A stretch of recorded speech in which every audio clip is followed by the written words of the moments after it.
You used to be everywhere, in every group chat, on every call, always there to offer advice, lend an ear, show up even when you were running on empty. You thought that made you reliable. You believed that made you respected. Maybe you even thought that made you loved, but all it really made you was available. And in today's world, availability doesn't build respect, it breeds expectation, and expectations, they become entitlement. The more you show up, the less you're seen. The more you speak, the less you're heard. The more you give, the less you're valued. There's a strange law no one told you growing up. People don't chase what's in front of them. They chase what they can't predict, can't pin down, and can't reach. When you're always accessible, you become background noise, familiar, comforting, and invisible. But the moment you pull back, something strange happens. The same world that ignored your presence starts to notice your absence. Your silence becomes a language, your distance becomes desire, and that's the beginning of something powerful, the rebirth of your value.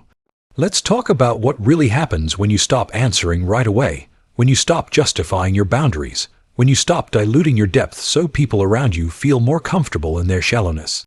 At first it feels like rejection. You question yourself. You wonder if you're being cruel, but that discomfort, that's not guilt. That's the withdrawal from self, erasure. From childhood, we're told to be polite, responsive, emotionally generous. We're taught that being good means being available, that being liked means being agreeable, that being worthy means being easy to reach. But no one tells you that giving away your energy without criteria is like pouring water into a desert. It disappears, leaving you dry. What you give freely becomes expected. What you protect becomes respected. In a world that's always asking for more, your refusal becomes your power. The truth is, the more someone sees you, the less they notice you. It's not because you're not enough, it's because they've never had to imagine a world without you. They've never had to wonder what your silence means, what your absence suggests, or what your mystery might reveal. Constant presence kills curiosity, and without curiosity there is no attraction, only consumption. So what happens when you disappear just enough to reclaim yourself? You become an enigma in a world addicted to exposure. You go from emotionally available to emotionally unavailable, from someone they can call at 2 a.m. to someone they can't reach unless they rise to your level. And that shift, it confuses people, it disorients them, because they no longer feel entitled to your energy. And for the first time, they have to earn what you once gave away. You're not being mean, you're being selective. You're not abandoning people, you're recovering yourself. Because the truth is, no one's coming to save you from the slow leak of your own energy. No one's going to say, you've given too much, rest now. The world will take until you have nothing left and then ask for more. So you must learn the art of emotional economy. You must learn that your presence is a currency, and the moment you make it scarce, its value multiplies, not because you're trying to manipulate, but because you're finally choosing to mean something. You see, silence has a gravity of its own. When you don't respond, people listen harder. When you don't explain, they wonder. When you stop trying to be understood, you finally begin to understand yourself. This is where the shift happens, from being a resource for others to being a refuge for yourself. You stop existing as a mirror for others to project onto, and start becoming a window into something deeper. Something they can't label, can't summarize, can't box in. Disappearing isn't about vanishing. It's about protecting the parts of yourself that were never meant for public consumption. It's about realizing that your peace is not a community project, and your depth is not a discount item. The people who get offended by your silence are the same ones who depended on your constant presence to avoid dealing with themselves. They needed your energy to distract them from their own emptiness. And when you stopped feeding that need, they didn't lose you. They lost access to a version of themselves they only liked in your light. When you stop explaining, the masks around you begin to fall. People start revealing themselves. The ones who loved your compliance, they'll call you difficult. The ones who needed your validation, they'll call you arrogant. The ones who fed off your openness, they'll call you distant. And none of it will matter. Because once you've tasted the peace of not performing, the applause starts to feel hollow. You no longer crave understanding, you crave alignment, you crave depth, you crave solitude. Not because you hate people, but because you've learned to love yourself in ways they never could. Solitude is not loneliness, it's leadership. It's where the real self is born, not under the lights of approval, but in the shadows of your own truth. You become someone who doesn't just exist, you emerge. Not louder, not bolder, but clearer. You don't talk more, you speak with weight. You don't smile more, you smile when it's real. You don't explain, you observe, and in that stillness, people start to listen.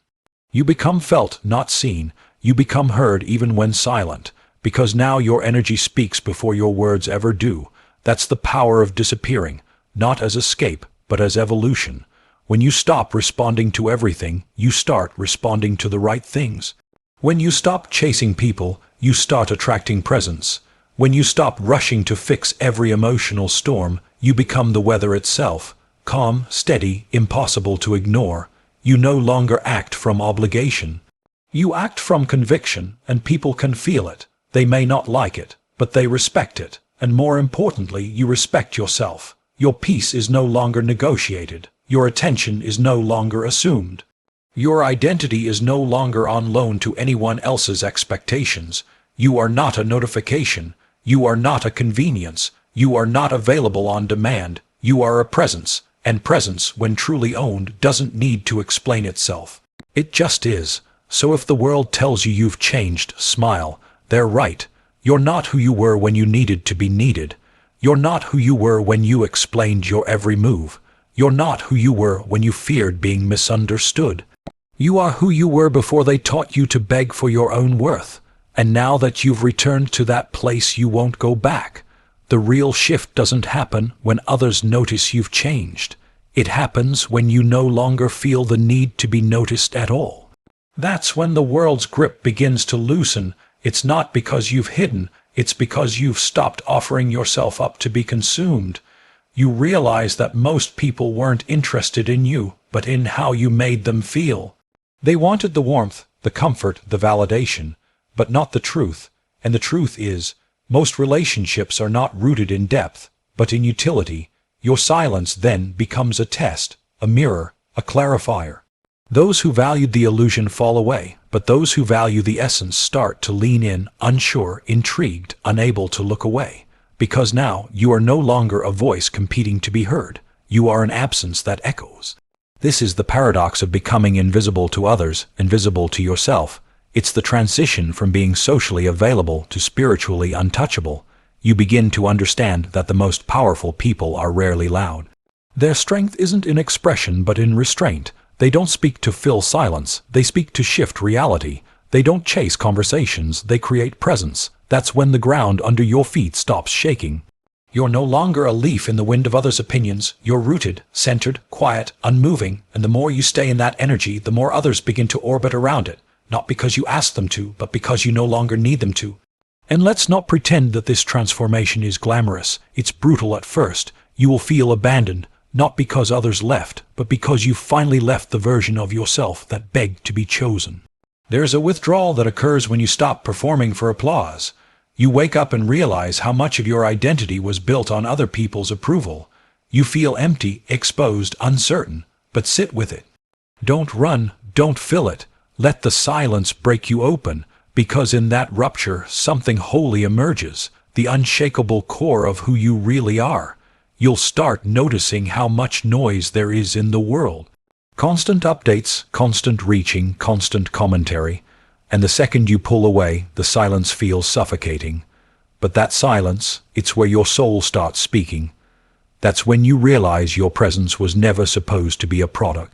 Your energy was never meant to be packaged and delivered on demand. You are not content. You are consciousness, and consciousness doesn't need to be seen. It just is. Here's what happens when you make peace with your own absence. You stop reacting. Someone insults you. You observe. Someone misjudges you. You smile. Someone tries to provoke you. You say nothing, not out of cowardice, but because the moment no longer deserves your energy. You've transcended the need to defend yourself because you've stopped being a target. You've become air everywhere and untouchable, and that's the final stage of disappearing. Not hiding from the world, but no longer being caught by it. You move through life like water, soft, still, but impossible to grasp. Now the people who once depended on your emotional labor begin to shift. Some resent your stillness. They depended on your chaos to distract from their own. Some try to provoke the old version of you. They need to see that you can still be triggered, still be controlled. But nothing they do gets the reaction they expect, because you're not trying to win anymore. You're not trying to explain, to correct, to be seen as right. You're simply choosing peace again and again, like a prayer. This isn't about being cold or distant. It's about becoming sacred, sacred with your time, sacred with your energy, sacred with your attention, because once you understand your value, you stop handing it out like it's free. You no longer meet people halfway if they refuse to take a single step toward you. You no longer accept invitations to conversations that are meant to manipulate. You stop negotiating your worth just to avoid discomfort. Your silence becomes your sword, your absence your armor, your stillness your sanctuary. You start to see who's really for you, not the ones who chase you when you're loud, but the ones who stay when you're quiet. Not the ones who come for your light, but the ones who sit with you in your shadow, and even then you no longer need them to stay, because this journey is no longer about being held. It's about holding yourself. There is power in knowing you can be alone without being lonely, that you can be unseen and still feel significant, that you can walk away from the world without losing yourself, because you've finally found yourself. This is the real meaning of presence, not showing up to be seen, but showing up for yourself. It's knowing your silence speaks volumes, that your absence is a message, that your time is a currency too valuable to waste on those who only see you as a convenience. The world teaches you that being available makes you worthy, but real worth is never advertised. It's discovered, quietly, intimately, in the spaces between noise, in the moments where you no longer explain your soul to people who only listen to respond. And this is where the transformation becomes irreversible, because once you experience the peace of being untouchable, you never go back to being reachable. You stop oversharing. You stop overgiving. You stop over-explaining, not because you've built walls, but because you've built wisdom. The wisdom to know that not every conversation is a connection, that not every response deserves your words, that not every person deserves access to your depths. You become a secret that's not hidden, but reserved. Now, your life begins to reorder itself. You stop attracting people who want your energy for free. You start magnetizing those who come with presence, with intention, with honesty, because when you move from desperation to detachment, your entire frequency changes. People feel it. They don't know why they're drawn to you. They just are. You speak less, but your presence says everything. You do less, but everything you do carries weight. You've gone from being emotionally accessible to energetically rare, and rarity always creates demand. This is the strange irony. When you finally stop trying to be seen, the world can't stop looking. Not because you chased their gaze, but because you became something it doesn't see every day. A person who is whole without being held. And wholeness is intoxicating, wholeness is revolutionary, wholeness is what they crave but don't understand, so they watch you, they study your silence, they try to decode your calm, and in doing so, they're forced to confront their own noise. You, however, no longer need them to understand. You're no longer performing clarity for an audience stuck in confusion. You simply live fully, quietly, powerfully. You become a lighthouse, not because you shine for attention, but because you refuse to dim for anyone. You guide not by shouting, but by standing. You attract not by chasing, but by anchoring. And you lead not by controlling, but by radiating. That is the power of disappearing, not to run, not to hide, but to return. To reclaim, to reawaken the truth that you were never meant to be everywhere for everyone. You were meant to be deeply somewhere for yourself, and now you're ready for that final silence, the one that no longer needs to be filled with answers.